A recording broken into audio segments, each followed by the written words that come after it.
안녕하세요. 오늘은 북한이라는 나라가 대체 어떻게 돌아가는지 그 속사정을 한번 깊숙이 들여다보려고 합니다. 오늘 살펴볼 분석에 따르면 참 아이러니하게도 북한을 떠받치고 있는 바로 그 기둥들이 오히려 체제를 서서히 무너뜨리고 있다고 하는데요. 자, 그럼 한번 시작해 볼까요? 자, 먼저 이 근본적인 질문부터 한번 던져보죠. 수십 년간 국제사회의 온갖 제재와 압박 속에서도 북한은 도대체 어떻게 버텨온 걸까요? 이게 참 오랫동안 많은 분석가들을 고심하게 만든 아주 큰 수수께끼였습니다. 그런데 오늘 저희가 살펴볼 자료의 핵심 주장이 바로 이겁니다. 체제를 지키려고 만든 그 시스템이 역설적이게도 내부에서부터 국가를 갉아먹는 원인이 되고 있다는 거죠. 네, 말 그대로 생존의 비결이 곧 자멸의 씨앗이라는 겁니다. 자, 그럼 그 첫 번째 기둥입니다. 이 분석에 따르면요, 북한은 현실과는 완전히 동떨어진 이념적 요구를 강요하는 그런 토대 위에서 운영되고 있습니다. 다시 말해, 모든 것이 거짓말로 시작된다는 거죠. 그 중심에는 바로 이 당의 유일적 영도체계 확립의 10대 원칙이라는 게 있습니다. 이게 뭐냐면요. 마치 종교의 10계명처럼 하지만 완전히 왜곡된 버전이죠. 김씨 일가를 거의 신처럼 만들고 주민들에게 절대적인 충성을 강요하는 바로 그 체제의 이념적 뼈대라고 할 수 있습니다. 이 원칙들의 핵심 내용을 보면요, 결국 실패를 절대 용납하지 않는 환경을 만든다는 점이에요. 무조건 100% 성공해야 한다. 다른 선택지는 없다. 이러니까 그 다음 수순은 너무나 자연스럽게 체계적인 거짓말로 이어질 수밖에 없는 거죠.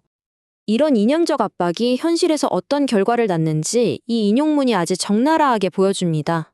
전직 공장 지배인의 말인데요.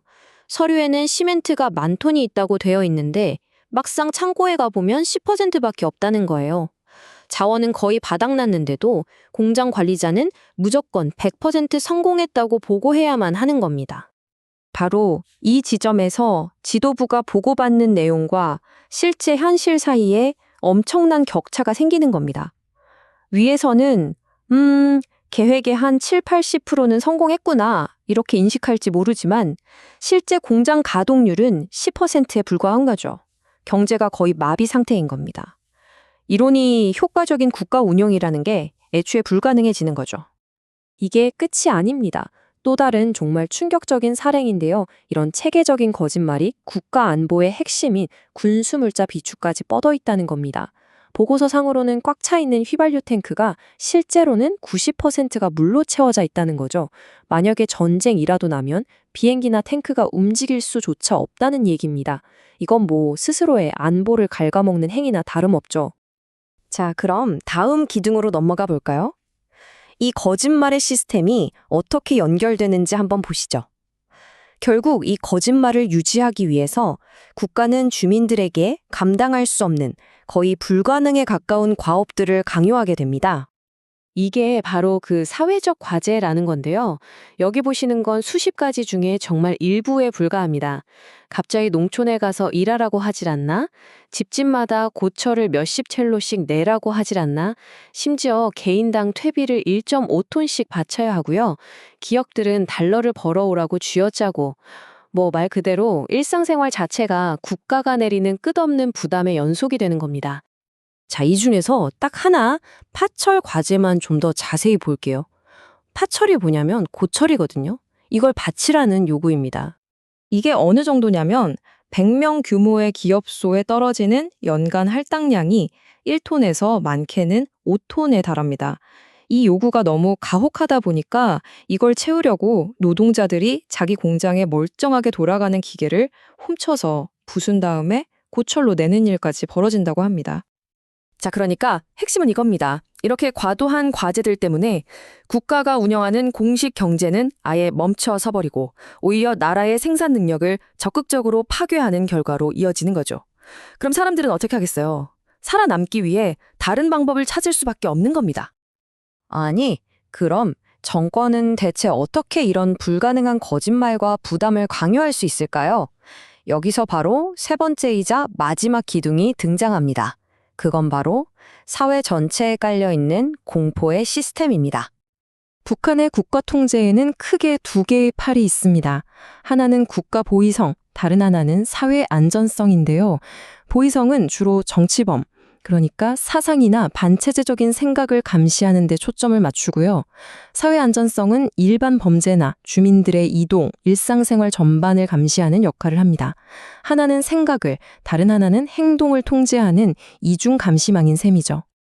이 분석에 나오는 한 구절이 이 상황의 심리적 효과를 정말 완벽하게 보여줍니다. 이러한 감시와 통제는 두려움과 공포심을 자극하여 나라 전체가 큰 감옥 생활을 하는 것과 같다. 내 주변의 이웃, 동료, 심지어 친구까지도 나를 감시하는 정보원일 수 있다는 그런 공포 속에서 살아가는 거죠. 자, 그럼 이제 이 세 가지 기둥을 하나로 모아서 북한 체제, 그 심장부에 있는 궁극적인 모순이 무엇인지 한번 살펴보겠습니다. 바로 이 악순환의 고리입니다. 첫째, 이데올로기가 불가능한 거짓말을 요구합니다. 둘째, 이 유령 같은 목표를 맞추려고 주민들에게 엄청난 부담을 지웁니다. 그리고 셋째, 이 불가능한 부담을 강요하기 위해 전면적인 감시, 즉 공포 시스템을 동원하는 거죠. 이 거짓, 부담, 공포라는 자기 파괴적인 순환고리가 사회 자체를 안에서부터 갉아먹고 있는 겁니다. 그리고 이 그래프가 그 최종 결과를 아주 잘 보여주고 있습니다. 국가가 보고하는 경제는 100%인데 실제 경제는 10% 수준에 머물러 있는 이 엄청난 환상.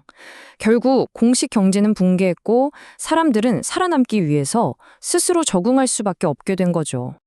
바로 이 지점에서 아주 역설적인 상황이 펼쳐집니다. 국가 시스템이 실패하니까 주민들이 살아남기 위해서 이런 비공식적인 시장 활동에 내몰리게 된 거예요. 우리가 흔히 아는 장마당도 그렇고 개인적으로 운송 서비스를 하거나 식당을 운영하는 식으로 말이죠.